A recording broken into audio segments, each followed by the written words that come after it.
கலாத்தியர் 3:13-14.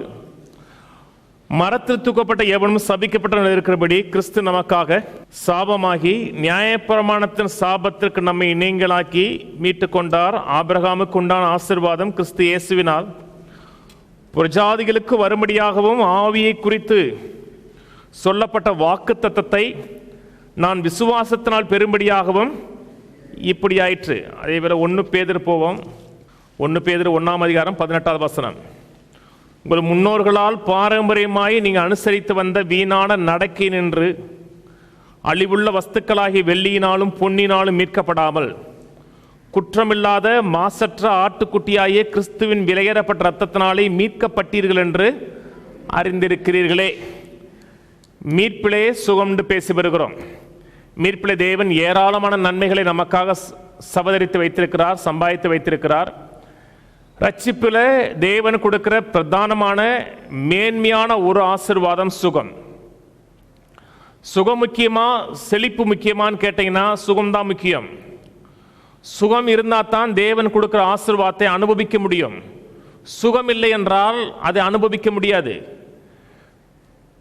5 ஏக்கரால் பங்களா கட்டியிருக்கலாம், 10 கார் இருக்கலாம், 200 வேலைக்காரன் இருக்கலாம், ஸ்விம்மிங் பூல் இருக்கலாம். ஆனால் நீங்கள் படுத்த படுக்கையாக இருந்தீங்கன்னா அவ்வளவும் வேஸ்ட்டு தான். நீங்களுக்கு ஏராளமான ஆசீர்வாதங்கள் அனுகூலங்கள் உங்கள் வாழ்க்கையில் இருந்தும் அதை அனுபவிப்பதற்கு நல்ல சுகம் அவசியம். அதனால தான் நம்ம நாட்டில் ஒரு பழமொழி சொல்கிறாங்க, நோயற்ற வாழ்வே குறையற்ற செல்வன்னு சொல்கிறாங்க. அதனால் இதுக்கு முன்னாடி சுகத்தை பற்றி பேசும்போது நோயற்ற வாழ்வுன்னே போதிச்சேன் அதை. ஏன்னா மிகப்பெரிய ஒரு செல்வம் என்பது வியாதி இல்லாமல் இருப்பது. தேவன் நம்மை வியாதி இல்லாமல் இருப்பதற்கு உங்களை என்னை மீட்டு கொண்டிருக்கிறான் வேதம் சொல்லுகிறது. மரத்தில் தூக்கப்பட்ட எவனும் சபிக்கப்பட்ட நிலையில் இருக்கிறபடி கிறிஸ்து நமக்காக சாபமாகி நியாயப்பிரமாணத்தின் சாபத்திற்கு நம்மை நீங்களாக்கி மீட்டு கொண்டார். மீட்டு கொண்டிருக்கிறார் என்றால் ஒரு விலைக்கிரயம் கொடுத்து நம்மை வாங்கியிருக்கிறார் அர்த்தம். ஒரு ரேன்சம் மணி கொடுத்து நம்மை மீட்டு எடுத்திருக்கிறார் அர்த்தம். ஒரு மனிதன் கடத்தப்பட்டிருக்கிறான், யாருடைய கஸ்டடியில் இருக்கிறான் என்றால் அவனை ஒரு ரேன்சம் மணி, அதாவது மீட்பின் தொகை கொடுத்து அவனை மீட்பார்கள். ஒரு காலத்தில் நாம் பிசாசுக்கும் பாவத்துக்கும் அடிமையாக இருந்தோம். நம்மை கிறிஸ்துவானவர் மிகப்பெரிய விலைக்கரையும் கொடுத்து நம்மை மீட்டெடுத்திருக்கிறார். எப்படி நாம் பாவத்துக்கு அடிமையாக ஆனோம் என்று போன வாரம் பார்த்தேன். ஏசாயா 50 பார்த்தோம். ஆண்டவர் நம்மை விற்று விடலை. அவரே கேட்குறாரு, நான் யாருக்கு கடன் பட்டிருந்தேன், உங்களை விட்டு என் கடனை தீர்த்திட்டேங்கிறாரு. யாருக்காவது கடன் பட்டிருந்தா உங்கள் கடை என் கடனை தீர்க்கறதுக்காக உங்களை வித்தனாங்கிறாரு. உங்களோட அக்கிரமத்து நிமித்தம் நீங்களே விற்கப்பட்டீர்கள்ங்கிறாரு. உங்களோட அக்கிரமத்து நிமித்தம், உங்களுடைய பாதகத்து நிமித்தம் நீங்கள், ஆங்கில பைபிள் நல்லா இருக்கும், உங்கள் அக்கிரமத்து நிமித்தம் நீங்களே விற்கப்பட்டீர்கள். உங்களை நீங்களே விற்று கொண்டீர்கள். ஏதேன் தோட்டத்தில் ஆதாம் ஏவாளை தேவன் பரிபூர்ணமான நிலையில படைச்சிருந்தார். தமக்கு சொந்தமானவர்களாக தம்மோடு இணைந்து வாழக்கூடிய மக்களாக தேவன் ஏற்படுத்தி வைத்திருந்தார்.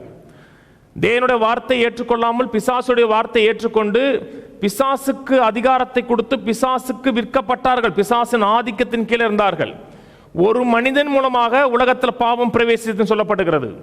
ஒரு மனிதன் மூலமாக பாவம் உலகத்தில் வந்ததுன்னு சொல்லப்பட்டிருக்கிறது. அதன் மூலமாக எல்லோரும் பாவம் செய்து தேவ மகிமையற்றவர்களானு சொல்லப்பட்டிருக்கிறது. பாவம் செய்து ஒருத்தன் தான், எல்லாருமே பாவம் செய்து தேவ மகிமை அற்றவர்களானு சொல்லப்பட்டிருக்கிறது. பாவத்தின் சம்பளம் மரணம் சொல்லப்பட்டிருக்கிறது. பாவத்தின் சம்பளம் மரணம். எல்லோரும் பாவம் செய்து தேவ மகிமை அற்றவர்களானோம் என்றால் எல்லோரும் மரணத்தின் கீழே இருக்கிறோம் அர்த்தம். நான் சொல்றது விளங்குச்சுங்களா? எல்லோரும் பாவம் செய்து மகிமை அற்றவர்களானோம் என்றால் பாவத்தின் சம்பளம் மரணம். அப்படின்றால் எல்லாருமே ஆவிக்குரிய மரணத்தின் கீழே இருக்கிறார்கள். அதாவது ரட்சிக்கப்படாத மக்களும் சரி, இயேசுவை ஆண்டவராய் ஏற்றுக்கொள்வதற்கு முன்பாக முழு மனுக்குலமும் பாவத்தின் கீழே இருக்கிறது. ஆவிக்குரிய மரணத்தின் கீழே தான் இருந்தது. இந்த ஆவிக்குரிய மரணத்தின் விளைவாதான் மனசோர்வு உண்டாகுது, வியாதி உண்டாகுது, தரித்திரியம் உண்டாகுது, குறை உண்டாகுது. இவையெல்லாம் ஏன் உண்டாகிறது என்றால் இவையெல்லாம் பிசாசின் ஆதிக்கத்தின் கீழே வாழுகிற மனிதனுக்கு பிசாசு கொடுக்கிற கிஃப்ட் மாதிரி. மனசோர்வு, வியாதி, தரித்திரியம், இல்லாமை, வறுமை போன்ற காரியங்களை பிசாசு தன்னுடைய அடிமைத்தனத்துக்கு கீழே இருக்கிற மக்களுக்கு அவன் டிஸ்ட்ரிபியூட் பண்றான். ஆனா கர்த்தருக்கு ஸ்தோத்திரம், கர்த்தர் உங்களை என்னையும் விலைக்கிரயம் கொடுத்து மீட்டெடுத்திருக்கிறான் இருக்கு. விலைக்கிரயம் யாருக்கு கொடுத்தார்? அது ஒரு கேள்வி இன்னைக்கு மக்களுக்கு. பிசாசு கொடுக்கல.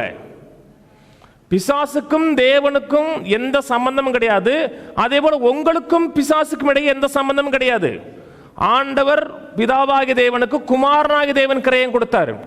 பாவம் செய்கிற ஆத்துமா சாகணும், அதற்கு பதிலாக தன்னுடைய குமாரன் மரித்து அவருடைய உயிர்த்தெழுதல் மூலமாக நமக்கு புதிய ஜீவனை கொடுத்து கிறிஸ்து என்னும் வேறு உடையவர்களுக்காக நம்மை மாற்றியிருக்கிறார்.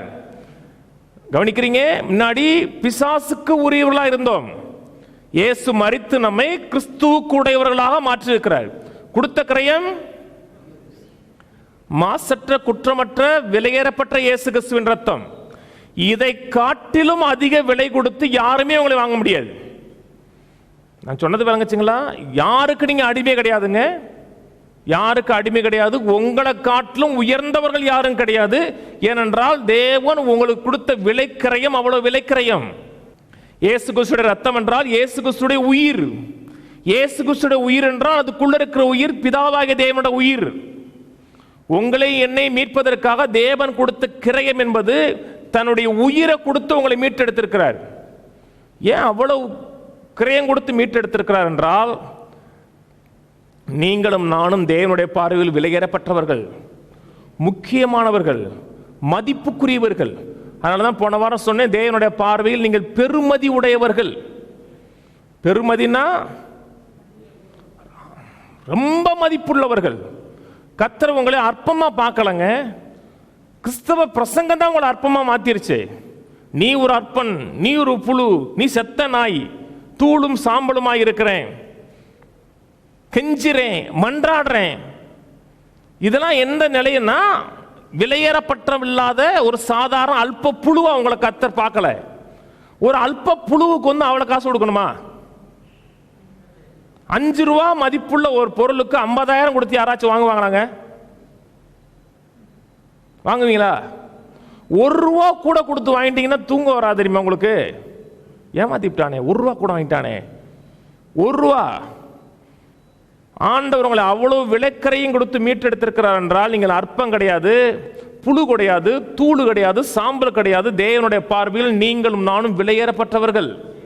கையில் வந்து சொல்லுவோம், இயேசுவின் ரத்தத்தினாலே நான் மீட்கப்பட்டிருக்கிறபடினாலே தேவனுடைய பார்வையிலே நான் விலையேறப்பட்டவன், முக்கியமானவன், பெருமதி உள்ளவன். ஆமேன், ஆமேன். எனக்கு அந்த வார்த்தை ரொம்ப பிடிக்குது.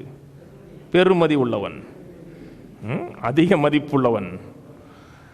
மரத்தில் தூக்கப்பட்ட எவனும் சபிக்கப்பட்டவர்கள் கிறிஸ்து நமக்காக சாபமாகி சாபத்தினின்று உங்களை மீட்டெடுத்திருக்கிறார். படிங்க. உங்களை மீட்டெடுத்திருக்கிறார், பாவத்தினின்று மீட்டெடுத்திருக்கிறார், சாபத்தினின்று மீட்டெடுத்திருக்கிறார், மரணத்தினின்று உங்களை மீட்டெடுத்திருக்கிறார். கிறிஸ்து மீட்டெடுத்தார். எதிலிருந்து மீட்டெடுத்தார்? சாபத்தினின்று மீட்டெடுத்தார். சாபம் சொல்லும் பொழுது மரணமும் சாபம், வியாதியும் சாபம், வாலிப வயதில் மரிப்பதும் சாபம். அதுல இருந்து கர்த்தர் உங்களை என்னையும் மீட்டெடுத்திருக்கிறான் வேதம் சொல்லுகிறது. கவனிங்க. நாம் மீட்கப்பட வேண்டும் என்றால் நம்மை நாமே மீட்க முடியாது. ஏனென்றால் நாம் விற்கப்பட்ட நிலையில் இருக்கிறோம். நம்மை மீட்பதற்கு வெளியே இருக்கிற ஒரு ஆள் ரான்சம் கொடுத்து மீட்பின் தொகையை கொடுத்து எடுக்கணும். நான் சொன்னது விளங்குச்சுங்க? உங்களை ஒரு ஆள் கடத்திட்டார்னா கடத்தப்பட்டிருக்கிற நீங்களே பணம் கொடுக்க முடியாது. ஏனென்றால் கடத்தப்பட்டிருக்கிறீங்க.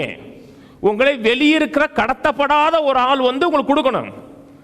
நாம் அடிமை சங்கிலியில் இருந்தோம். கிறிஸ்துவானவர் பாவமற்றவர், தன்னுடைய விலைக்கரையத்தை கொடுத்து உங்களை என்னை மீட்டெடுத்தது மட்டுமல்ல, ஆபிரகாமுக்கு உண்டான ஆசீர்வாதத்தை உங்களுக்கு கொடுத்திருக்கிறார். கவனிக்கிறீங்களா? உங்களுக்கு இதெல்லாம் பெருசா தெரியாது. ஆமா, ஆபிரகாமுக்கு உண்டான ஆசீர்வாதத்தை கொடுத்திருக்கிறாரு. ஒரு யூதனுக்கு இது பெரிய விஷயம். அப்போஸ்தலன் இவனை காமிப்பேன். அப்போஸ்தலன் பவுல் ஒரு இடத்துல அது வரைக்கும் கரெக்டாக தான் போயிட்டு இருக்க பிரசங்கத்தை, என்னை பிரஜாதிகளுக்கு அனுப்பினார்னு ஒரு வார்த்தை சொன்ன உடனே அவனை கொல்லன்னு நினைக்கிறாங்க. நீ எப்படி பிரஜாதிக்கு போலாம் அந்த சுவிசேஷத்தை கொண்டு போய்?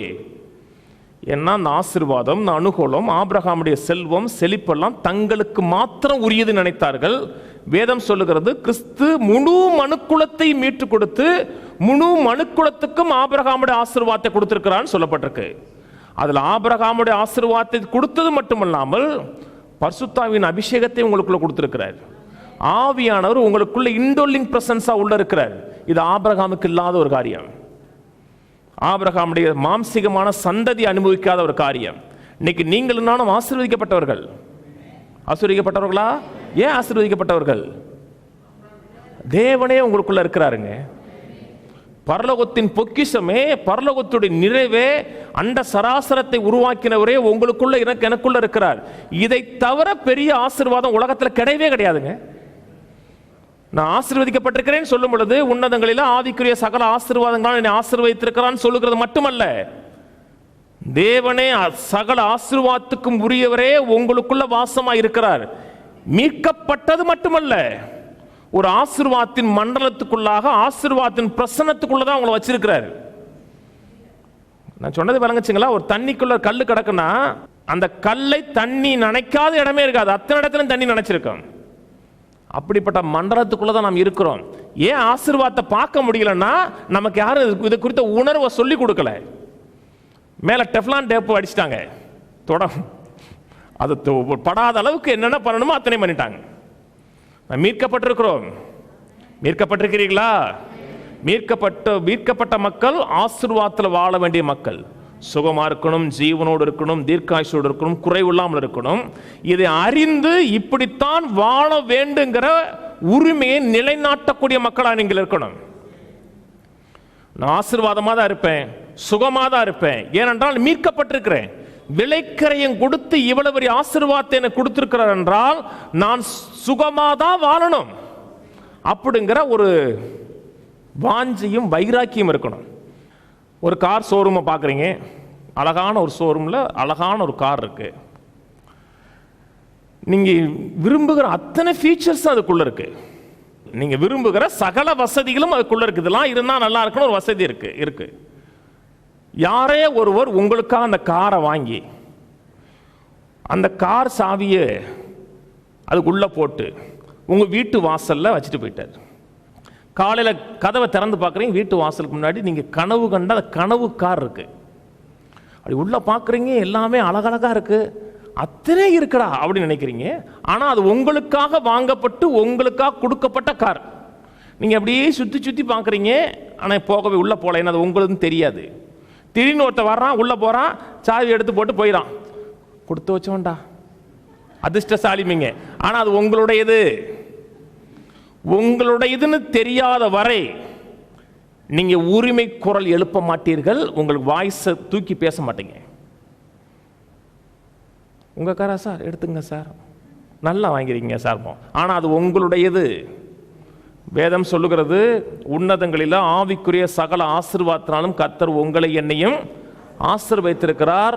2 பேதுரு 1 சொல்லப்பட்டிருக்கிறது, ஜீவனுக்கும் தேவ பக்திக்கு வேண்டிய யாவற்றையும் என்னுடைய திவ்ய வல்லமையானது நமக்கு தந்தருளதுமன்றி எல்லாவற்றையும் கர்த்தர் கொடுத்திருக்கிறார். ஜீவனுக்கும் தேவ பக்திக்கு வேண்டிய யாவையும் தந்தருளுவார்னு சொல்லல, அவருடைய திவ்ய வல்லமை கொடுத்திருக்கிறதுன்னு இருக்கு. தேவன் கொடுத்த ஒரு மிகப்பெரிய ஆசீர்வாதம் சுகம். சாபம் நம்முடையது கிடையாதுங்க. சாபத்திலிருந்து மீட்கப்பட்டிருக்கிறோம். சாபம் என்னன்னு படிக்கணுமா? சும்மா ஒரு படிச்சு பாருங்க, எதுல இருந்து மீட்கப்பட்டிருக்கோம் தெளிவா தெரியும். இது நம்முடையது கிடையாது, இது நமக்குன்னு தெரியும். அப்பதான் நீங்க உரிமை பாராட்ட முடியும்.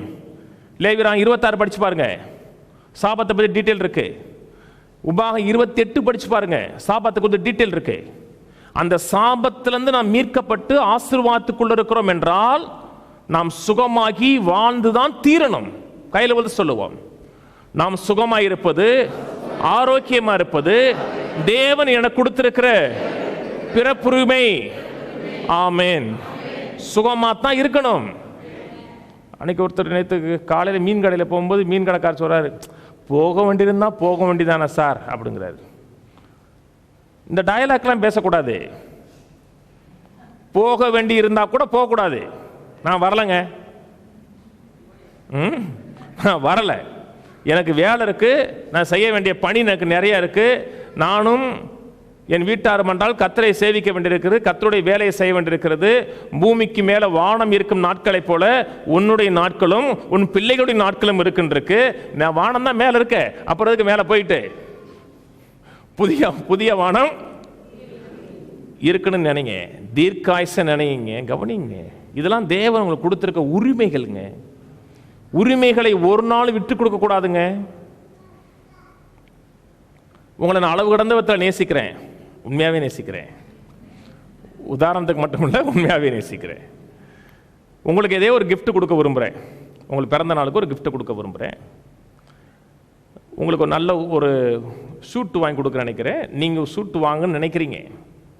நான் அந்த ஷூட் கடைக்கு நான் போய் ஒரு கோட் ஷூட் போடுற கடைக்கு போய் உங்கள் சைஸ் எனக்கு தெரிஞ்சு ஒரு காஸ்ட்லியான ஷூட்டு, நீங்கள் கனவுல கூட அப்படிப்பட்ட ஷூட்டை வாங்க மாட்டீங்க. யாராச்சும் கேட்டு எனக்கு வாங்கி கொடுத்தீங்கன்னா வாங்கிக்கிருவேன். உதாரணம் சொல்கிறேன், வேணாங்க விளையாட்டு சொல்கிறேன்.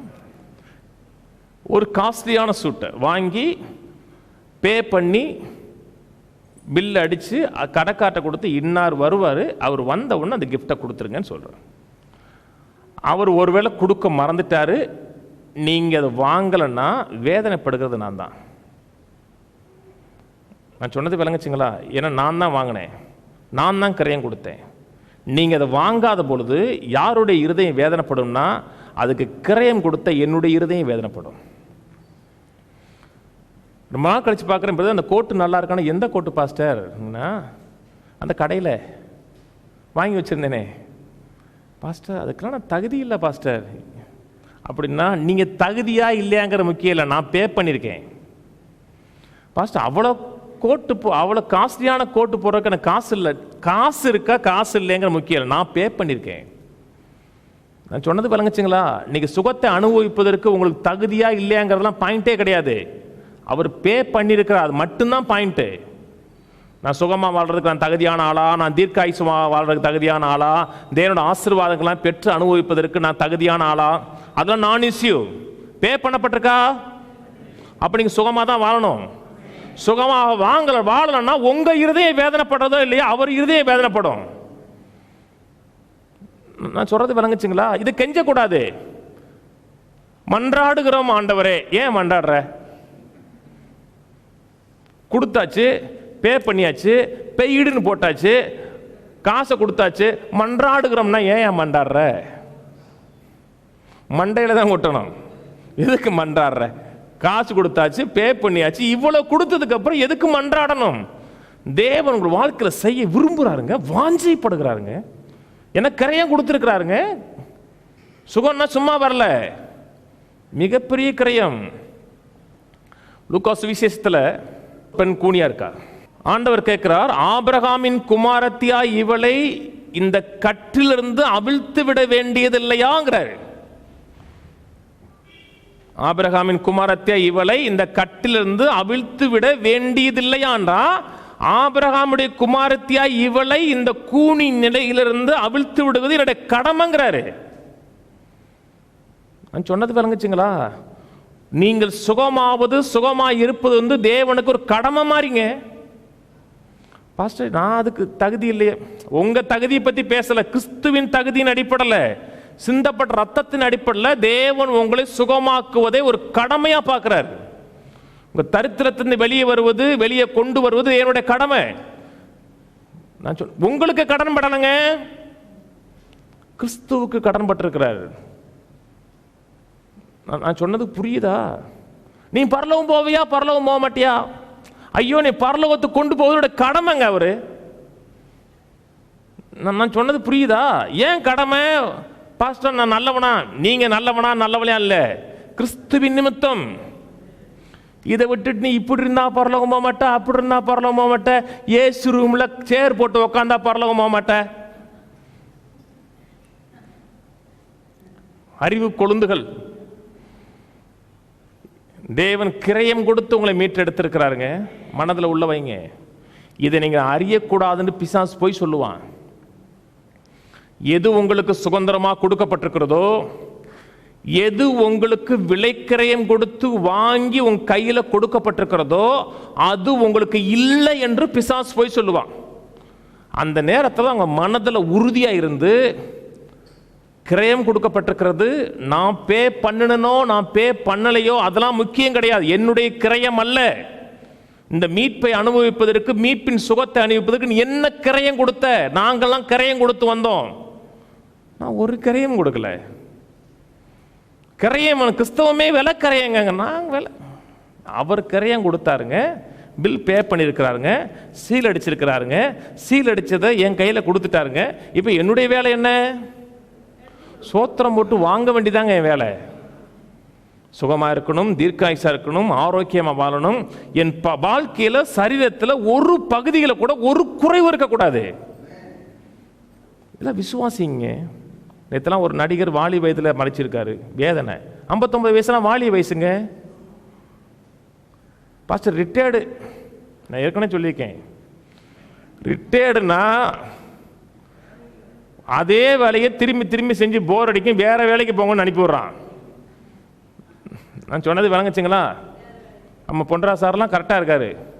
அப்படி ரிட்டையர்ட் ஆனார், அப்படி தோப்பு துறவும் வாங்கிட்டார். அப்படியே இப்போ பார்த்தீங்கன்னா பிஸியாக இருக்கார். அங்கே பார்த்தோம்னா ஒரு ட்ரௌசரை போட்டுக்கிட்டு ஆக்டிவாக இருக்காரு. அதாங்க ரிட்டையர்ட் ஆகிறதுக்கு முன்னாடி அடுத்த வேலையை தேடிடணும்.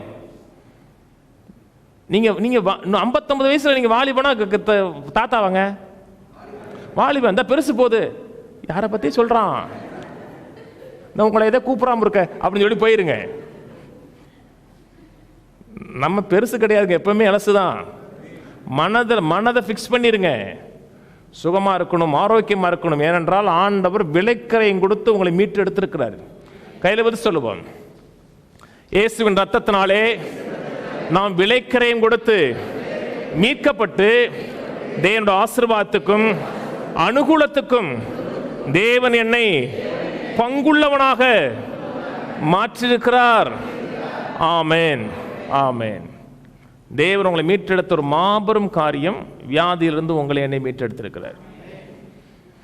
வியாதி நமக்குரியது கிடையாதுங்க. ஒரு பகுதியில் கூட ஒரு வியாதி இருக்கக்கூடாது. உபாகம் 28 படிச்சு பாருங்க, எவ்வளவு வியாதியை பற்றி சொல்லப்பட்டிருக்கிறது. தரித்திரத்தை பற்றி சொல்லப்படுகிறதை காட்டிலும் அதில் சொல்லப்படுகிற பெரும்பாலான சாபங்கள் வியாதியை குறித்து சொல்லப்பட்ட சாபங்கள் தான். அதிலிருந்து கர்த்தர் உங்களை என்னை மீட்டெடுத்திருக்கிறார். உள்ளத்தில் ஆழத்தில் வைங்க, நான் சுகமானவன், ஆரோக்கியமானவன், வாலி வயதில் மறிச்சிடக்கூடாது. இல்லை பாஸ்டர், நான் ஒரு மறைமுகமான பாவம் செஞ்சிட்டேன், வெளியே சொன்னால் வெக்கக்கடு, அப்படி இருந்தாலும் பரவாயில்ல, சுகமாக இருக்கலாம். இல்லை கவனிங்க பாஸ்டர், நான் கிரயம் கொடுக்க வேணாமா, அவர் கொடுத்துட்டாரு. அதுலேருந்து வெளியே வந்துருங்க. அதுக்கு தேவனுக்கு பிரியமில்லாத காரியம், தேவனை கனப்படுத்துகிற காரியம் கிடையாது. ஏன்னா உங்களுக்கு விலைக்கரையும் கொடுத்து ஒரு ராஜாவாக மாற்றிட்டார். ராஜா பிச்சைக்கார மாதிரி நடக்கூடாது. கவனிக்கிறீங்களா? ராஜா ஒருவேளை பிச்சைக்கார மாதிரி நடந்துட்டாருன்னா, ஐயோ நான் பிச்சைக்காரன் கிடையாது, ராஜா மாதிரி மாறிடணும். நான் சொன்னது விளங்குச்சுங்களா? ஒரு நிலையில் ஒருவேளை அப்படி விழுந்து போனால் கூட நீங்கள் உங்கள் பாவத்துக்காக கிரயம் செலுத்த வேண்டிய அவசியம் கிடையாது. கிறிஸ்து உங்களுக்காக கிரயம் செலுத்தி இருக்கிறார். எந்த நிலையில் இருந்தாலும் சுகமாகணுங்க. நீங்க உலகத்தான் கிடையாது. ரொம்ப நாளைக்கு முன்னாடி ஒரு பிரசங்கத்தில் சொல்லியிருக்கேன். இதுக்கு முன்னாடி ஒரு வீட்டில் இருந்தோம், ஒரு வாடகை வீட்டில். எங்கள் வீட்டுக்கு மேலே ஒருத்தர் இருந்தார். ஒரு காலத்தில் ராஜபாளையத்தில் செல்வந்தனாக இருந்தவர். அவர் வீட்டில் 2 பென்ஸ் கார் இருக்கு. அவர் வீட்டை நான் பார்த்துருக்கேன். பெரிய வீடு. ராஜபாளையம் காமராஜர் நகரில் இருக்கும். காமராஜர் நகரில் ஒரு பெரிய வீடு இருக்குன்னா அங்கே பெரிய ஆட்கள் தான். பெரிய பங்களா டைப் வீடு. பிழைக்க தெரியாமல் பிழைச்சி கடன் வாங்கி ஒரு வாடகை வீட்டில் வந்து வாடகை கொடுக்க முடியாத நிலையில் இருந்தார். அதனால தான் எவனுமே பணக்காரன் கிடையாது. நீங்கள் மட்டும்தாங்க பணக்காரன், நிரந்தர பணக்காரன். நேற்று பணக்காரன் இன்னைக்கு பிச்சைக்காரன் இருப்பான். நீங்கள் மட்டும்தான் மிகப்பெரிய பணக்காரர்கள். ஏன்னா தேவன் உள்ளே இருக்கார். இதனுடைய விளைவு எல்லா இதிலும் இருக்கும். அப்போது ஒரு குரூப் இந்த ஏரியாவில் வட்டி கொடுக்குற ஒரு குரூப்பு உங்களுக்கு தெரியும் நினைக்கிறேன், ஸ்ட்ராங் மேன். அந்த குரூப்பு ஓப்பனாக சொல்கிறேன், பைல்வான் குரூப்பு. பைல்வான் குரூப்பில் வட்டிக்கு கொடுத்து வாங்குகிற ஆள் ஒரு ஆள்.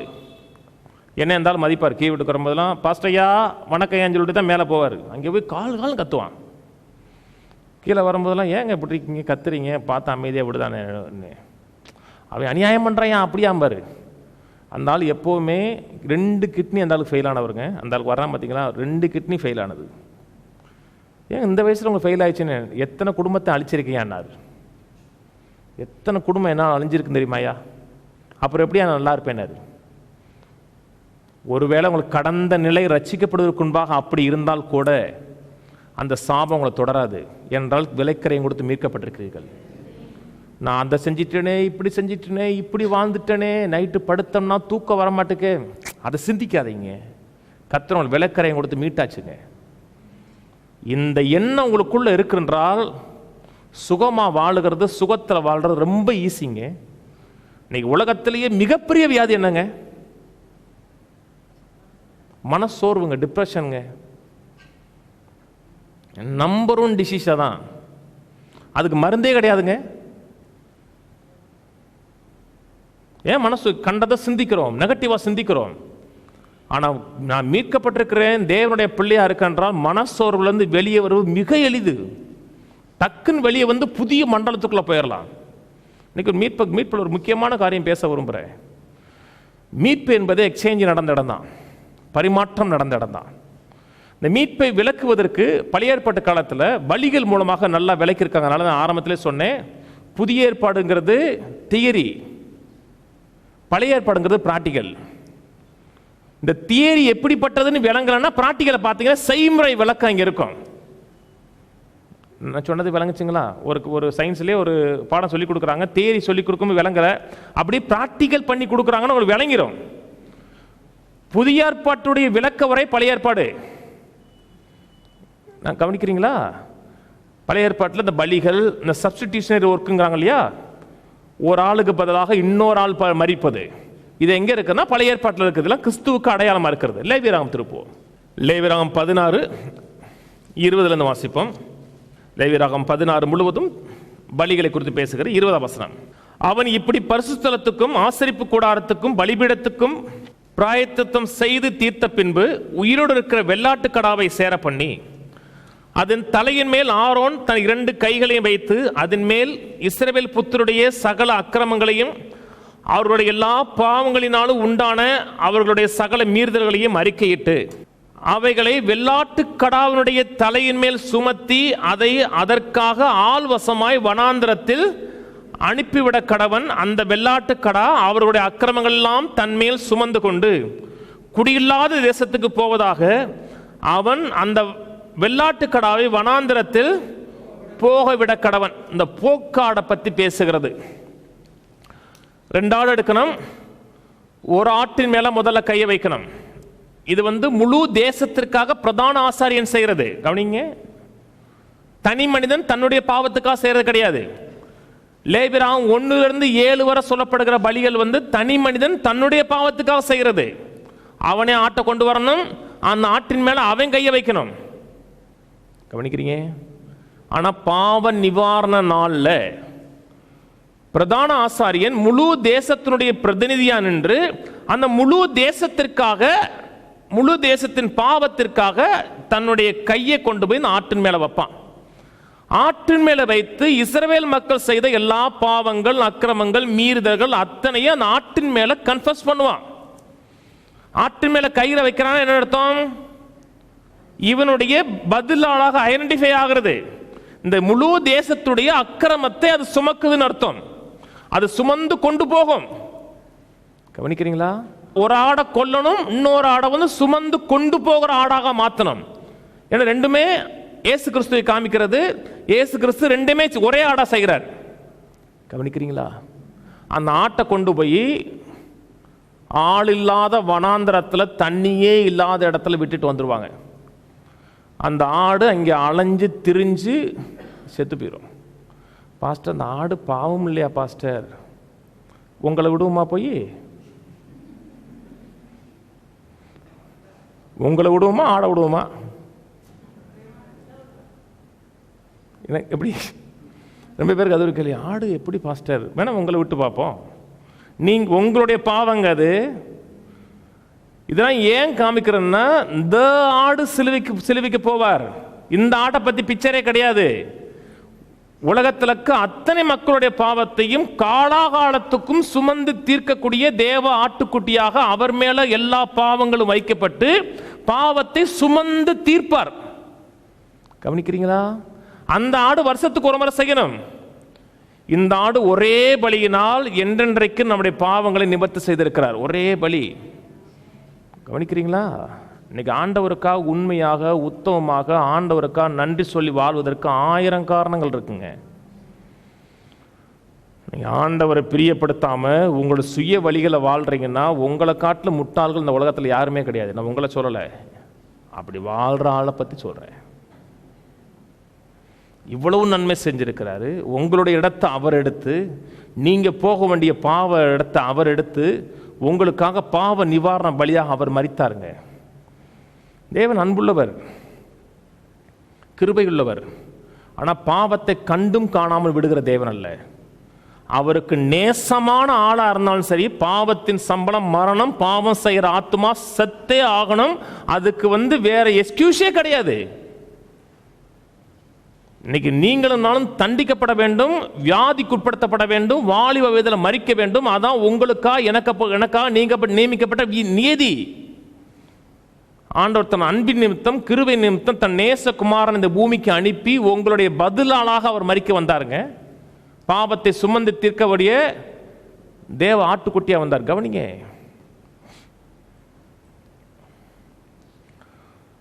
கெத்செமனே தோட்டத்தில் ஆண்டவர் கதறார், பிதாவை இந்த பாத்திரம் என்னை விட்டு நீங்க கூடுமானால் நீங்கட்டும். ஆண்டவர் அதுக்கு சொல்லவே முடியாது, வேற வழியே இல்லைங்க. நீங்க மீட்கப்பட வேண்டும், ஆசீர்வாதமாக வாழ வேண்டும், சுகமாக இருக்க வேண்டும், நரகம் போகக்கூடாது, பிசாசின் பிடியிலிருந்து வெளியே வரணும், சாபத்திலிருந்து வெளியே வரணும் என்றால் அவர் பாவத்தை சுமந்து தீர்த்தே ஆகணும்.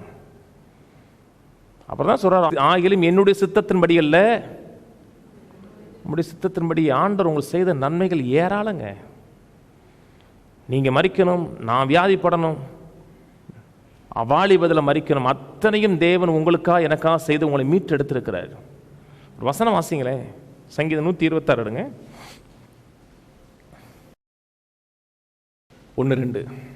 சீயோனின் சிறையிருப்பை கர்த்தர் திருப்பும் பொழுது சொப்பனம் காண்கிறவர்கள் போல் இருந்தோம். அப்பொழுது நம்முடைய வாய் நகைப்பினாலும் நம்முடைய நாவு ஆனந்த சத்தத்தினாலும் நிறைந்திருந்தது. அப்பொழுது கர்த்தர் இவர்களுக்கு பெரிய காரியங்களை செய்தார் என்று பிரஜாதிகளுக்குள்ளே சொல்லிக் கொண்டார்கள். கர்த்தர் நமக்கு பெரிய காரியங்களை செய்தார், இது நிமித்தம் நாம் பகிர்ந்திருக்கிறோம். கர்த்தர் உங்களுக்கு பெரிய காரியங்களை செஞ்சிருக்கிறாருங்க. பாஸ்டர், நான் கஷ்டப்படுறேனே, வியாதியில் இருக்கனே, தரித்திரத்தில் இருக்கனே இல்லை சொல்லலை, அதெல்லாம் உங்கள் வாழ்க்கையில் இருக்கு. ஆனால் தேவன் உங்களுக்கு செய்த நன்மைகள் என்ன என்பதை அறிந்து கர்த்தருக்குள்ள சந்தோஷமா இருந்தீங்கன்னா இந்த காண கொடுக்குற வியாதி தரித்திரம்லாம் கொஞ்ச நாள் உங்களை வாழ்க்கையை விட்டு போயிடும்.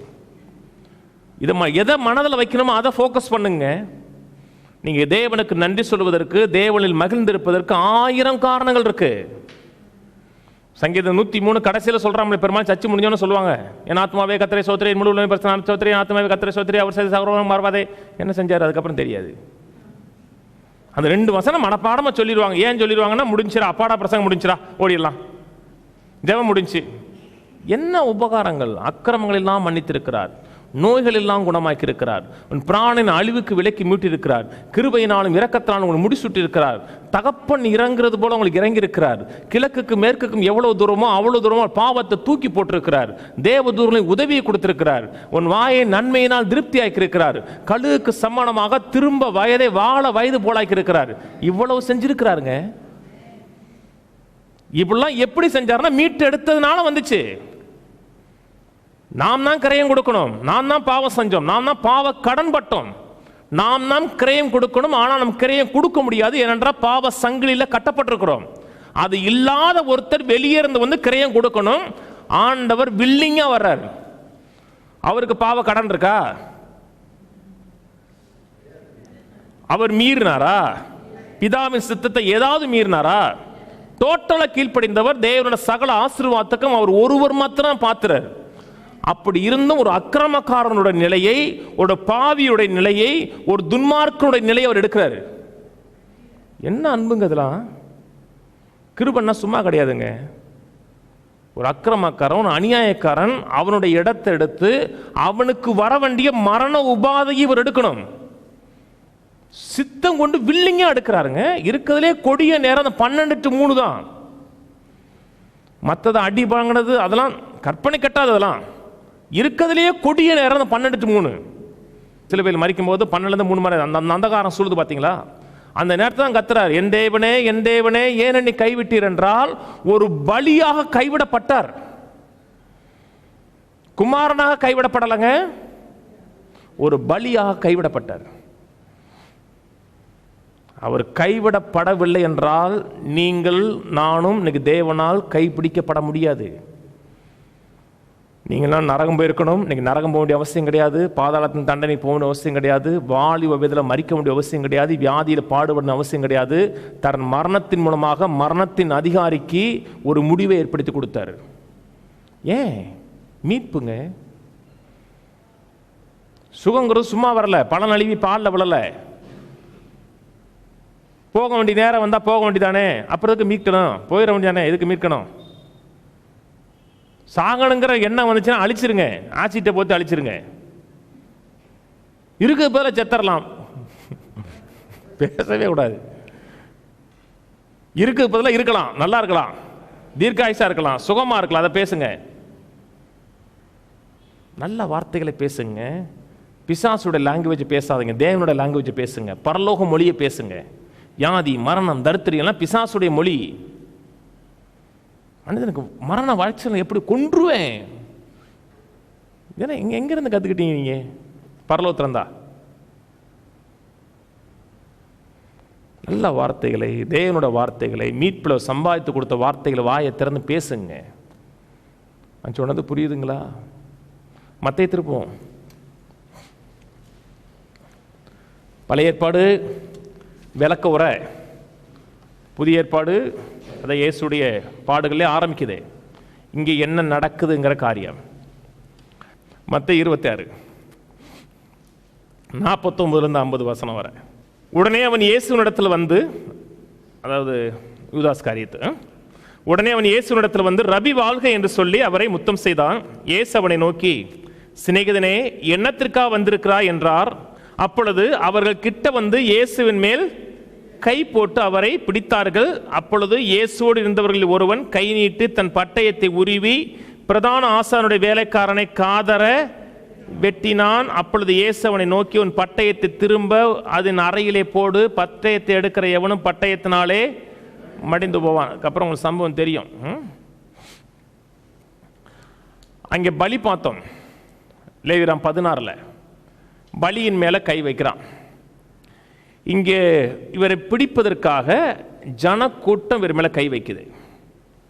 ஒரு பலியின் மேல கை வைக்கணும்.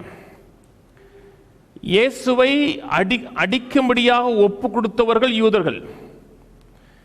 இயேசுவை பிடித்து கொண்டு போனவர்கள், அந்த இங்கே பிடிக்கிறவனே, அந்த மொதல் பிடிக்கிறான் இல்லையா, இந்த பிடிச்சு கொண்டு போனவனே யூத மக்கள் தான்.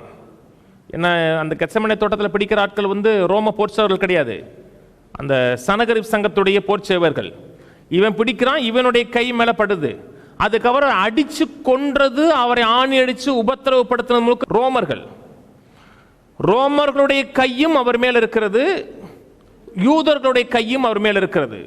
அன்னைக்கு உலகம் ரெண்டாதான் பிரிக்கப்பட்டது, யூதன் பிரஜாதி. வேறு விதமாக முழு உலகத்தினுடைய பாவம் அவர் மேல சுமத்தப்படுகிறது. அவர் மேல கை வைக்கிறாங்க. கை வைக்கும் பொழுது அதை அவர் மறுதளிக்கவே இல்லை, கையை தட்டிவிடல, அவரோட போவதற்கு ஒரு மறுக்கல. நான் குற்றமற்றவன், எந்த பாவம் செய்யாதவன் என்று அதை தட்டிவிட்டு பேசல. தன்னுடைய உத்தமத்தை அந்த இடத்துல விண்டிகேட் பண்ணுவதற்காக பேசல. கவனிங்க, பேதர் கத்தி எடுத்து வெட்ட போறார், ஆயுதத்தை வச்சு காப்பாற்றலாம் நினைக்கிறாரு. ஆண்டவர் அதை உள்ள போட சொல்றாரு. கவனிக்கிறீங்க, பேதருக்கு முன்னாடி சொல்றாரு,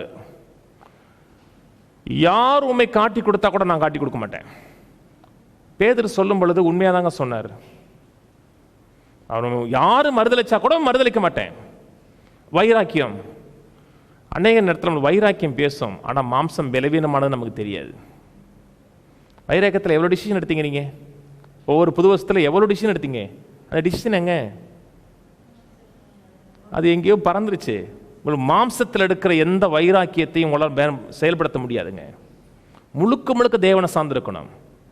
ஆண்டவர் சொன்னால், நாளை சேவல் குதிருக்கு முன்பாக நீ 3 தடவை மறுதளிப்பேங்கிறாரு. மறுதளிக்கிறான். நீங்கள் விழுந்து போனால் கூட கர்த்தர் உங்களை கைவிட மாட்டாருங்க. அதான் தேவன். நீங்கள் விழுந்து போகணும், தோல்வி அடையணும் கர்த்தர் விருப்பம் கிடையாது. நீங்கள் விழுந்து போனால் கூட கரம் பிடிச்சு தூக்கி உங்களை நடக்க வைப்பார். உலகம் அது. உலகம் என்ன செய்யணும்? மறுதளிச்சில 3 தடவை மறுதளிச்சில. உடனே பயன்படுத்த மாட்டேங்க. ஆனால் ஆண்டவர் முதல்ல வந்து சந்தித்த நபரே பேதுரு தான் சந்திக்கிறாருங்க. மரியாள் மதகலன மரியாள் பார்த்ததுக்கப்புறம் சந்தித்த முதல் சீசன் யார், ஆண் சீசன் யாருன்னா பேதுரு தான் பார்க்குறாரு. அதான் தேவனோட அன்பு. அவங்க மேலே கை வைக்கிறார்கள். கை வைக்கும் பொழுது இவரை அடிப்பதற்கு தன்னை ஈல்டு பண்ணுகிறார். இது 26ஆம் அதிகாரம். 27 அங்கே அவமானப்படுகிறார், நிந்தனைப்படுகிறார், பரியாசம் பண்ணப்படுகிறார். மற்ற 27:20 பரபாசை விற்றுவிட கேட்டுக்கொள்ளவும் இயேசுவை கொலை செய்விக்கவும் பிரதான ஆசாரியரும் மூப்பரும் ஜனங்களை ஏவி விட்டார்கள். இந்த பரபாசுங்கிறவன் கொலைக்காரன், கொடிய குற்றங்கள் செய்தவன். இவனை ஜெயிலில் அடைச்சி வச்சிருக்காங்க. ஒவ்வொரு பஸ்கா பண்டிகையிலையும் ஒரு பழக்கம் இருந்தது ரோம கவர்மெண்ட் மத்தியில். இவங்க பஸ்கா கொண்டாடுகிறதுனால யூதர்கள் யாரை விடுதலையாக்க வேண்டும் என்று கவர்மெண்ட்ல அப்பீல் பண்றாங்களோ அவங்கள விடுதலை பண்ணுவாங்க. இருக்கிறதுலயே கொடிய பாவம் செஞ்சவன், கொள்ளைக்காரன், கொலை செஞ்சவன் இந்த பரபாஸ் விடுதலையாக்கலாமா, இயேசு விடுதலையாக்கலாமா? அதான் அங்க இருக்கிற காரியம். இவரிடத்தில் எந்த அநியாயமும் காணப்படவில்லை. இவர் குற்றமற்றவர் என்று பிலாத்து சொல்றான். இவரை என்ன செய்யலாம், யாரை விடுதலையாக்கலாம், இயேசுவை விடுதலையாக்கவா பரபாசை விடுதலையாக்கவான்னு கேட்கிறார். அதாவது பிலாத்து. அப்போ அந்த இடத்துல பரபாஸ் நிற்கலை. ஆனால் பேசன் ஆஃப் த கிரைஸ்டில் பார்த்தீங்கன்னா பரபாஸ் பக்கத்தில் நிற்கிற மாதிரி இருக்கும். ஏன்னா அப்போ தான் நமக்கு புரியும் என்ன படம் அது. அவன் ஜெயிலில் தான் இருக்கான். பரபாசை விடுதலையாக்கவா இயேசு விடுதலையாக்க ஜனக்கூட்டம் முழுவதும் பரபாசை விடுதலையாக்குங்க. அப்போ மேசியாவாகிய கிறிஸ்துவை என்ன செய்ய வேண்டும் சொன்னோம்னா சிலுவையில் அறையணும் கத்துது. எல்லாம் கவனிங்க. நீங்கள் தான் பரபாசம் வச்சுக்க, நான் தான் பரபாஸ், நீங்கள் நானும் பரபாஸ் தான்.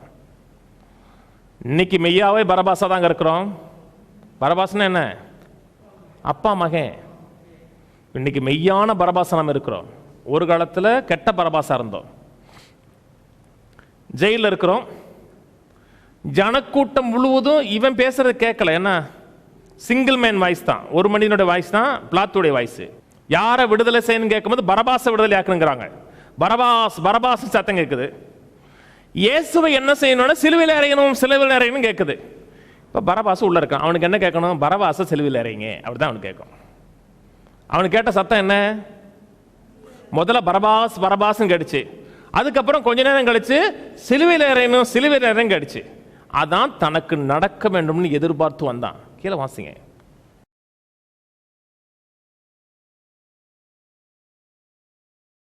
இருபத்தி 24 கலகம் அதிகமாகிறதே அல்லாமல் தன் பிரயத்தனத்தினாலே பிரயோஜனம் இல்லை என்று பிலாத்துக்கன்று தண்ணீரை அள்ளி ஜனங்களுக்கு முன்பாக கைகளை கழுவி, இந்த நீதிமானோட இரத்த பழிக்கு நான் குற்றமற்றவன், நீங்களே பார்த்து கொள்ளுங்கள் என்றான். அதற்கு ஜனங்கள் எல்லாரும் இவனுடைய இரத்தப்பழி எங்கள் மேலும் எங்கள் பிள்ளைகள் மேலும் இருப்பதாக என்று சொன்னார்கள். அப்பொழுது அவன் பரபாசை அவர்களுக்கு விடுதலையாக்கி இயேசுவையோ வாரினால் அடிப்பித்து சிலுவையில் அறையும்படி ஒப்பு கொடுத்தான்.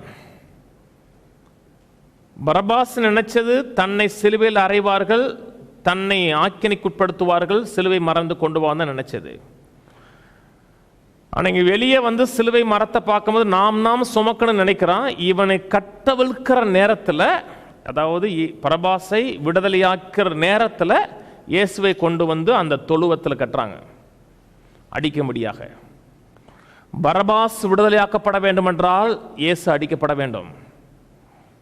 நான் சொன்னது விளங்குச்சா? இயேசு அடிக்கப்பட வேண்டும். பரபாசுக்கு வர வேண்டிய தண்டனை இயேசு மேல வர வேண்டும். இவன் விடுதலை ஆகிறான். அதே நேரத்தில் இவர் தொழுவத்தில் கட்டி வச்சு அடிக்கப்பட போகிறார். அடிக்கப்பட போகும்போது வேதம் சொல்லுகிறது, அடிக்கப்படும்படி கொண்டு போகப்படுகிற ஆட்டுக்குட்டியை போல வாய் தரவாமல். நல்லா கவனிங்க, தான் நான் பேசுற முக்கியமான காரியம். கொண்டு போகும்போது வாய் பேசல, மறுதளிக்கல, தன்னுடைய உத்தமத்தை, தன் இன்னசென்ட்டை நிரூபிச்சு பேசல, ஒரு வார்த்தை கூட பேசல. கெத்சமனை தோட்டத்தில் ஏத்து பேசல. நான் பாவமற்றவன், எந்த தவறும் செய்யாதவன் அப்பீல் பண்ணவே இல்லை. பேதுரு தான் அருவாள் எடுத்து வெட்ட போறாரு, காதரை வெட்டிட்டாரு. அப்ப ஆண்டவர் சொல்றாரு, நான் கூப்பிட்டா 12 லேகியோனுக்கு அதிகமான தூதர்களை கர்த்தர் அனுப்ப மாட்டாராங்கிறார். ஒரு லீஜன் என்றால் 6100 தரைப்படை. பிளஸ் 720 குதிரைப்படை. அதான் ஒரு லீஜன். ஒரு லேகியன் இருக்குல்லங்க, ஒரு லேகியன்னா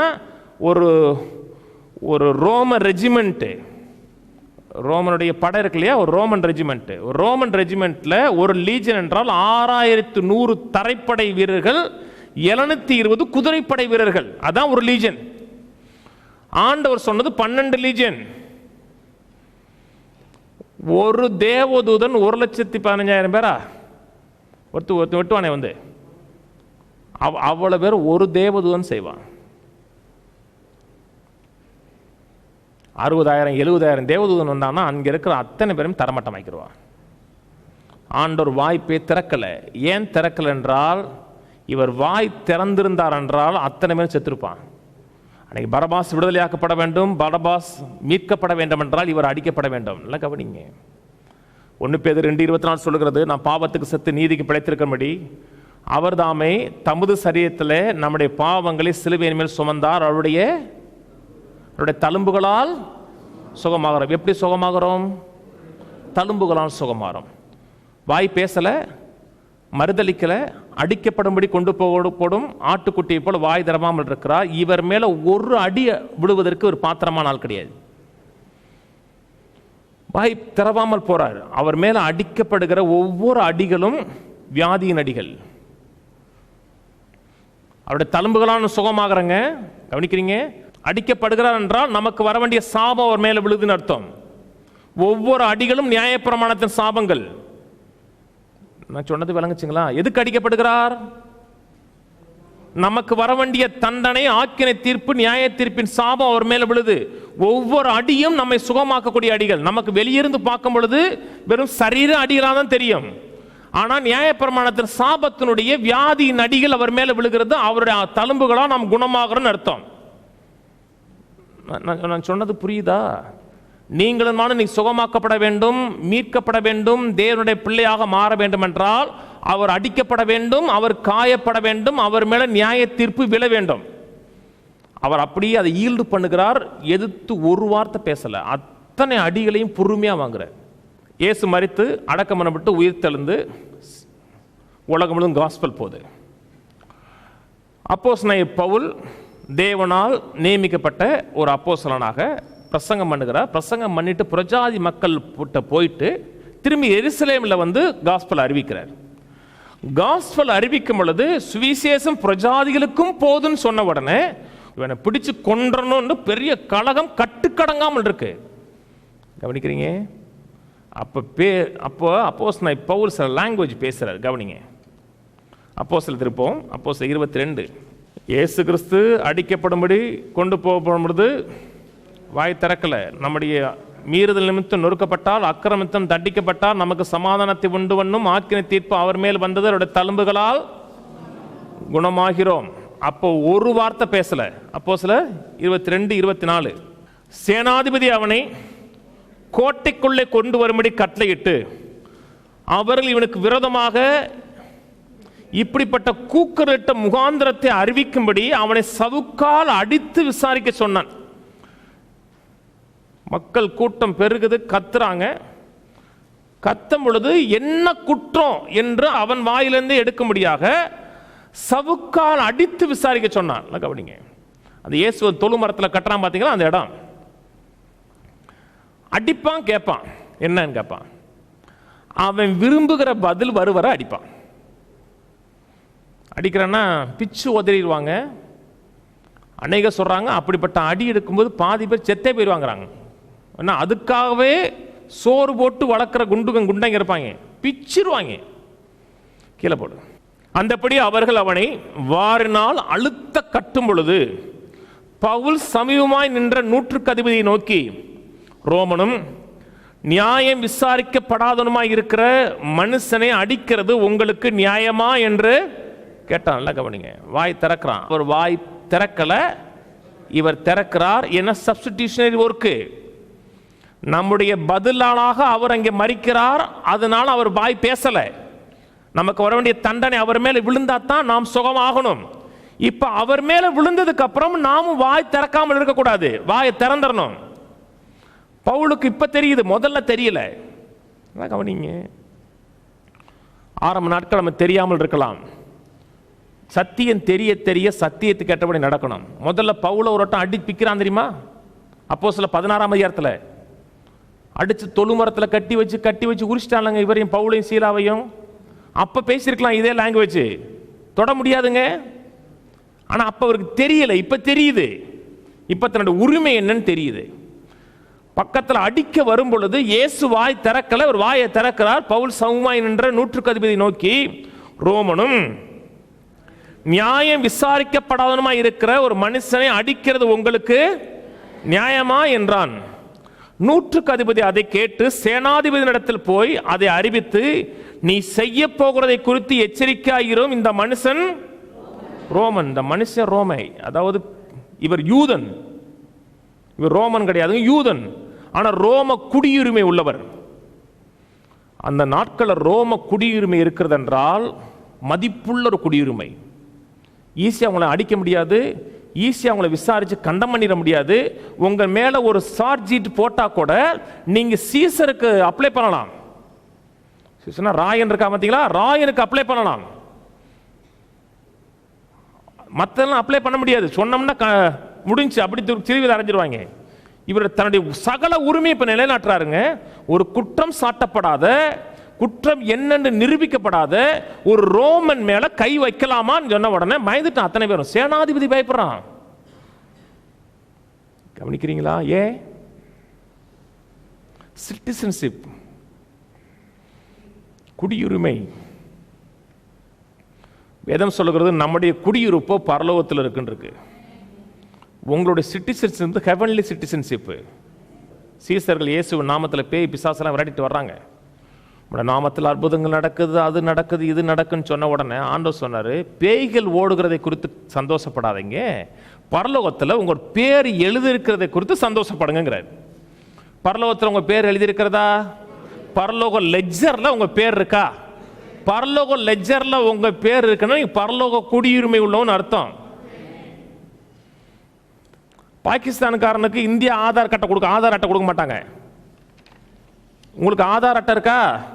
இந்தியன் ஆதார் அட்டை அப்படின்னா இந்தியன் குடியுரிமைன்னு அர்த்தம். அதை விட பரலோகத்தில் லுக்கா 10:17-20 வரை, ஆகிலும் ஆவியில் உங்களுக்கு கீழ்ப்படுகிறதுக்காக நீங்கள் சந்தோஷப்படாமல் உங்கள் நாமங்கள் பரலோகத்தில் எழுதியிருக்கிறதுக்காக சந்தோஷப்படுங்க. பரலோகத்தில் உங்க பேர் எழுதியிருக்கிறதா? அப்ப பரலோக சிட்டிசன்ஷிப் உங்கள்கிட்ட இருக்கு. ஆண்டவர் உங்களை இந்த உலகத்தின் தீமையிலிருந்து, உலகத்தின் சாபத்திலிருந்து உங்களை மீட்டு எடுத்தாச்சு. இப்ப பிசாசு தொழு மரத்தில் உங்களை கொண்டு வந்து அடிக்க வரும் பொழுது இறைவன் சித்தம் அப்படின்னு சொல்லக்கூடாது. இறைவன் சித்தம், இறைவன் நம்ம இப்படி நடத்துறார், போக வேண்டிய நேரம் வந்துச்சுன்னா போக வேண்டியதானே, நல்ல ஆள் கிடைச்சிருக்கான்னு சொல்லி பிச்சிருவான் உங்களை. பவுலுக்கு தெரியுதுங்க, அவர் வாய் திறக்கலை, நம்ம வாயை திறக்கணும். குற்றம் சாட்டப்படாத, குற்றம் நிரூபிக்கப்படாத ஒரு ரோமன் மேலே நீ கை வைக்கலாமா, ரோம குடியுரிமை மேலே கை வைக்கலாமான்னு கேட்குறாரு. இந்த பிசாசு உங்க மேலே வியாதியை கொண்டு வரும் பொழுது, தரித்திரத்தை கொண்டு வரும் பொழுது, மனசோர்வை கொண்டு வரும் பொழுது, வியாதியை கொண்டு வரும் பொழுது, இயேசுவின் நாமத்தில் ஒரு பரலோக சிட்டிசன்ஷிப் உள்ள என் மேலே இதை வைக்கிறதுக்கு என்ன உரிமை இருக்கு? இயேசுவின் நாமத்தில் பிசாசே கையை எடுனா பயந்துருவான். நமக்கு தெரியாது. ஏன் தெரியாது? நம்மெல்லாம் அற்ப புழுக்கள், கந்தையும் குழுவும் தூசியமான ஆட்கள். தொழுமரத்துக்கிட்ட வரும் பொழுதே ரெடி ஆயிரணும். அதனோட அறிகுறிகள் தெரியுதுன்னா கட்டும் போதே பேசிட்டாரு. என்ன அடிக்கலைங்க, கட்டும் போதே சொல்லிட்டாரு. குற்றம் சாட்டப்படாதவன்னு அடிக்கிறது நியாயமா? மீட்கப்பட்டீங்களா? எப்படி மீட்கப்பட்டீங்க? இயேசு கிறிஸ்துவின் ரத்தத்தினாலே. வெளிப்படுத்த சுவிசேஷம் சொல்லுகிறது, ஆட்டுக்குட்டின் ரத்தத்தினாலும், அதான் நம்முடைய மீட்புக்காக தேவன் கொடுத்த கிரயம், தங்கள் சாட்சியின் வசனத்தினாலும் அவனை ஜெயித்தார்கள் இருக்கு. பிசாசு வரும் பொழுதே, தொழு மரத்து பக்கத்தில் வரும் பொழுதே கட்டும் போதே வாயை திறந்துடணும். அவர் வாயை திறக்கல, நீங்களும் நானும் வாயை திறக்கணும். இந்த வியாதி என் சரீரத்துக்குள்ள வருவதற்கு, இந்த வியாதி என் சரீரத்தில் செயல்படுவதற்கு, இந்த வியாதி என் சரீரத்துக்குள்ள மியூட்டேஷன் ஆவதற்கு இடம் கிடையாது. கவனிக்கிறீங்களா? யார் சரி எங்கேயாச்சும் மியூட்டேஷன் ஆகிட்டு போகுது. இங்கே வருவதற்கோ, இங்கே இனப்பெருக்கம் அடைவதற்கோ, இங்கே என் சரீரத்துக்குள்ள செயல்படுவதற்கோ, வியாதிக்கோ பலவீனத்துக்கோ எந்த ரைட்ஸும் கிடையாது. அந்த சொன்னீங்கன்னா பரலோகம் பேக்கப்பில் வந்து நிற்கும். பரலோகம் குடியுரிமைங்க. நீங்கள் பரலோகம் பேக்கப் நிற்கும். ஆவியானவர் வருவார், தேவ தூதர்கள் வருவார். தேவன் உங்கள் வாழ்க்கையில் செயல்படுவதற்கு ஃபுல் சப்போர்ட்டில் வந்து நிற்பார். பிசாசு நீங்கள் சொல்லிட்டீங்கன்னா அவன் இல்லை இல்லை அப்படி சொல்ல மாட்டான். எனக்கு நல்லா தெரியும் அவனுக்கு உங்கள் மேலே அதிகாரம் கிடையாது, ரைட்ஸ் கிடையாதுன்னு தெரியும். என்னடா நியமிக்கப்பட்டவர்கள் இந்த உலகத்திலிருந்து, உலகத்தின் சாபத்திலிருந்து, தரித்திரத்திலிருந்து, வறுமையிலிருந்து, வாலிப மரணத்திலிருந்து மீட்கப்பட்டிருக்கீங்க. ஆனால் நமக்கு தெரியாது. ஏன் தெரியாது? நமக்கு தெரியாது, மைண்ட்லெஸ் தெரியாது. அப்போஸ்தலனாகிய பவுல் 16ஆம் அதிகாரத்தில் அடிபட்டார் பார்த்தீங்களா? அதைத்தான் நம்ம பேசிட்டு இருப்போம். பாருங்க எவ்வளோ அர்ப்பணிப்பு. அடிபட்டா கூட கர்த்தருக்கு சோத்திரம் செலுத்துறான். நீனு என்ன கஷ்டம் வந்தாலும் துன்பம் வந்தாலும் சரிதான், சோத்திரம் போடு, சத்தமா பாடு. அன்னைக்கு அவருக்கு தெரியலைங்க, இப்போ தெரிஞ்சிருச்சுங்க. அன்னைக்கு இது பேசியிருந்தாருன்னா தொழுமரத்துக்கு போக வேண்டிய அவசியமே கிடையாது. நான் சொன்னது விளங்குச்சா? ஆனால் இறைவன் சித்தம், கர்த்தர் என்னை இப்படி நடத்துறார், இறைவனுடைய பிராப்தம் அப்படின்னீங்கன்னா அடி வாங்குறதுக்குனே ஒருத்தன் பெத்து போட்டிருக்காங்கடான்னு சொல்லி மாங்கணும் அடிப்பான், விட மாட்டாங்க, அடி கொடுத்துக்கிட்டே இருப்பான். ஏன் கொடுத்துக்கிட்டு இருப்பான்னா உங்களுக்கு தெரியல, அது குறித்த வெளிச்சம் இல்லை. தேவனுடைய பிள்ளை மீட்கப்பட்டிருக்கீங்க, பரலோக குடியுரிமை உங்கள் பிறப்பில் வந்துச்சு. அது அப்படித்தான் பிறந்தீங்களா? மறுபிறப்பில் வந்துச்சு. இதெல்லாம் இதில் நீங்கள் மேன்மை பாட்டுறதுக்கு ஒன்றுமே கிடையாது. ஏன்னா பை பர்த்தில் அது பெறலை, ரீபர்த்தில் கிடச்சிருக்கு. நீங்கள் மேன்மை பாராட்டணும், நன்றி சொல்லணும்னா ஆண்டவராக இயேசு கிறிஸ்து நாமத்துக்கு மாத்திரம் தான் நன்றி சொல்லணும். ஒவ்வொரு நாளும் இந்த நாமத்தை மகிமைப்படுத்துங்க, நன்றி சொல்லுத்துங்க. வியாதி பலவீனம் தரித்திரம் வரும்போது எதிர்த்து நின்றுங்க. வியாதியே பலவீனமே தரித்திரமே என் சரீரத்தில் இருக்காத, இது நியாயம் கிடையாது, இல்லீகல். இது நீங்க சொல்லிட்டீங்கன்னா கையை பட்டுன்னு விட்டுருவான். இது உங்களுக்கு தெரியக்கூடாதுன்னு பிசாசு நினைக்கிறான். ஆனால் உங்களுக்கு தெரிஞ்சிருச்சுன்னா வாயை திறந்து சொல்லுங்க. வியாதியே என் சரீரத்தில் இருக்கக்கூடாது, பலவீனமே என் சரீரத்தில் இருக்கக்கூடாது, என் சரீரத்தில் ஒரு பகுதியில் கூட ஒரு பலவீனம் இருக்கக்கூடாது. நாட்கள் ஆக ஆக உங்களுடைய ஸ்ட்ரென்த்தும் கூடிட்டே இருக்கணும். ஏனென்றால் நீங்களும் நானும் மீட்கப்பட்டவர்கள். இயேசு வாய் திறக்கலை, வாயை திறந்து ஸ்ட்ராங்காக பேசணும். கவனிக்கிறீங்களா? அமெரிக்கன் சிட்டிசன்ஷிப்லாம் ஒன்றும் கிடையாதுங்க. அமெரிக்க குடியுரிமையை காட்டிலும் பரலோக குடியுரிமை தான் பெருசு. இன்னைக்கு ஒரு அமெரிக்கன் கிரீன் கார்டு இருக்குன்னா உங்களுக்கு எவ்வளோ கெத்தா இருப்பீங்க? கத்தாரில் பிறக்கிற ஒவ்வொரு ஆண் பிள்ளைகளுக்கும் காசு கொடுப்பான். ஆனால் கத்தாரி எவனையும் வேலைக்கு போக மாட்டான். அங்கே இருக்க போலீஸ்காரி முதற்கொண்டு அங்கே இருக்கிற ஏர்போர்ட்டில் வேலை பார்க்குற அத்தனையும் வெளிநாட்டுக்காரன், அவன் வேலைக்கு போக மாட்டான். ஏன்? கவர்மெண்ட் காசு கொடுக்குறான். ஒரு கத்தாரி சிட்டிசன்ஷிப் இருந்தாவே உங்களுக்கு அந்த சந்தோஷம். அதை காட்டிலும் ஹெவன்லி சிட்டிசன்ஷிப் இருக்குன்னா உங்களுக்கு சந்தோஷமும் பரவசமும் உறுதி இருக்கணும்.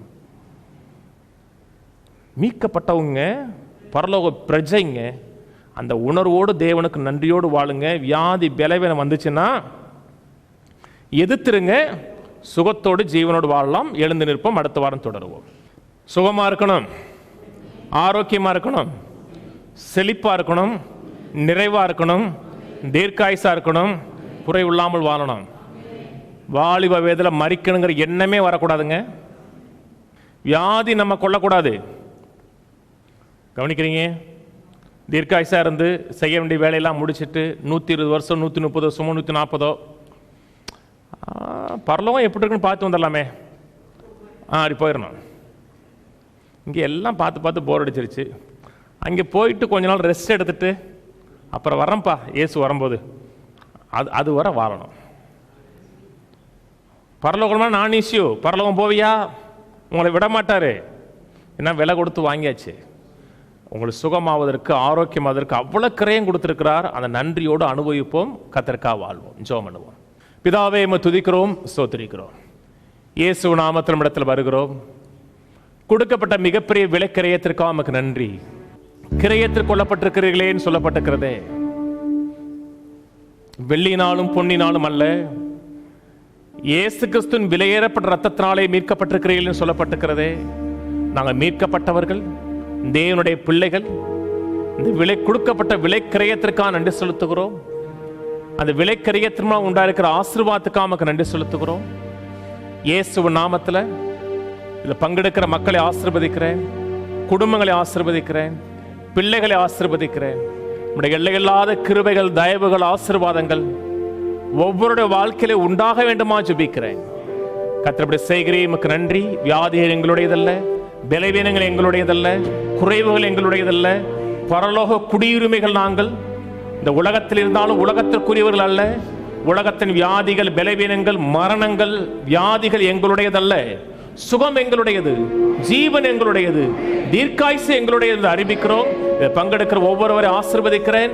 சரீரத்தின் ஒரு பகுதியில் கூட ஒரு வியாதி இயேசு நாமத்தில் இருக்கக்கூடாது என்பதை அறிவிக்கிறேன். சுகம் உண்டாகட்டும், ஆரோக்கியம் உண்டாகட்டும், உயிர்த்தெழுதல் வல்லமை உண்டாகட்டும். கர்த்தர் அப்படி செய்கிறதற்காக நன்றி. ஆசீர்வதியும் இயேசு நாமத்தில் பிதாவே, ஆமென். கர்த்தராகிய இயேசு கிறிஸ்துவின் கிருபையும் பிதாவாகிய தேவனுடைய அன்பும் பரிசுத்தாவின் ஐக்கியமும் இன்றைக்கும் என்றைக்கும் கிறிஸ்துவின் வருகை மட்டும் இருப்பதாக. கர்த்தரை ஆசீர்வதித்து எல்லா தீமைக்கு விலக்கி காக்க கடவர். கர்த்தர் தம்முடைய தயவுள்ள முகத்தை உங்களுக்கு பிரகாசிக்க பண்ணி உங்களுக்கு கிருபையா இருக்க கடவர். கர்த்தர் தம்முடைய முகத்தை உங்களுக்கு பிரசன்னமாக்கி எல்லையெங்கும் சமாதான கட்டளையிட கடவர். ஆமென். கர்த்தரோடு ஆசீர்வதித்து ஜீவனோடு, சுகத்தோடு, தீர்க்காயுசோடு ஒரு குறைவில்லாமல் வாழ வைப்பாராக. ஆமென், ஆமென், ஆமென். இந்த பாடலை பாடுவோம்.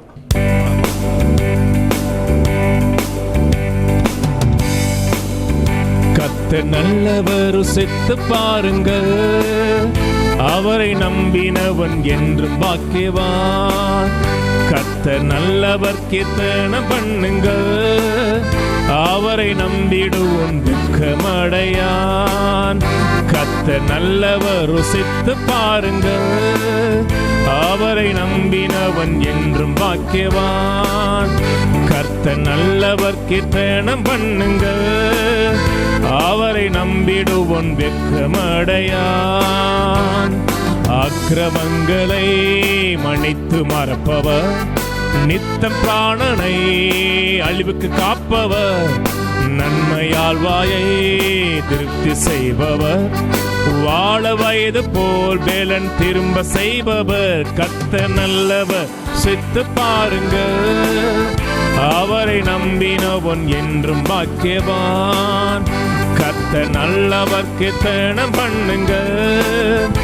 அவரை நம்பிடுவோன் வெட்கமடையான். அப்பம் தண்ணீரை ஆசீர்வதிப்பவர், வியாதியை முற்றும் விலக்கி வைப்பவர். வாதை கூடாரம் அணுகாது காப்பவர், நீடித்த நாட்களால் திருப்தி செய்பவர். கர்த்தர் நல்லவர், ருசித்து பாருங்கள். அவரை நம்பினவன் என்றும் பாக்கியவான். கர்த்தர் நல்லவர், கீர்த்தனம் பண்ணுங்கள். அவரை நம்பிடுவோன் வெட்கமடையான். கர்த்தர் நம்மளை ஆசீர்வதிப்பார்.